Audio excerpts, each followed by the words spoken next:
Assalamualaikum sahabat. Jadi petang ni kita nak terangai ikan belanok guna botol. Ni botol kita ada bejok atau anda pun.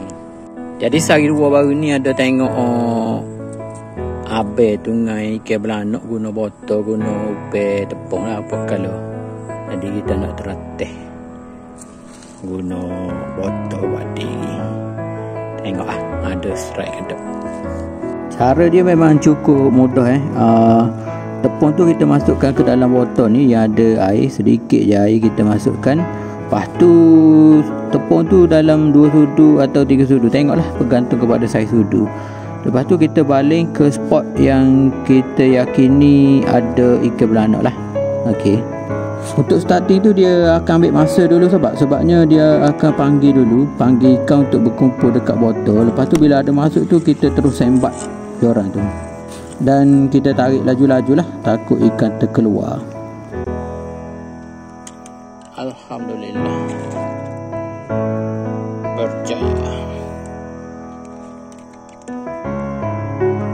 berjaya menaikkan belanak menggunakan botol dan tepung upe. Jadi ni sahabat, ikan belanok ngai pakai botol dengan upe tepung. Mantap.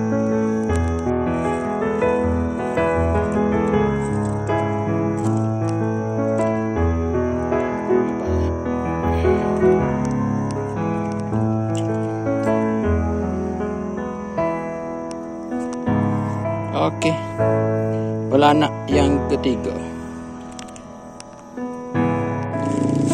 Okey sahabat, ini hasil membotol belanak hari ni.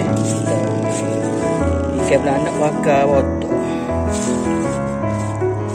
Ni ekor juga boleh benar.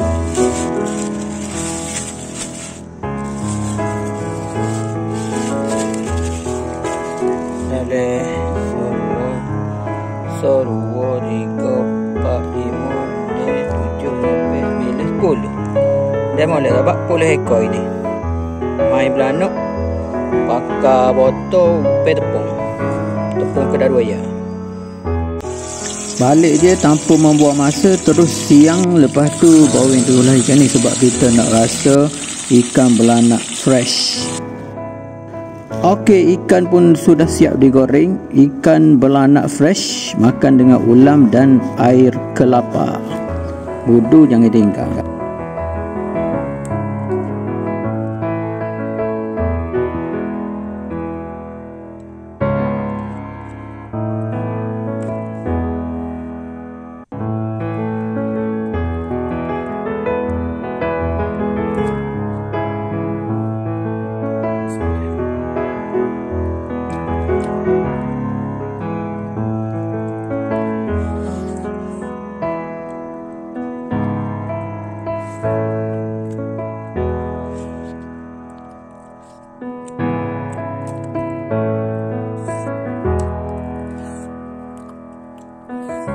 Okey sahabat, itu sahaja video untuk kali ini. Jadi jumpa next video. Terima kasih.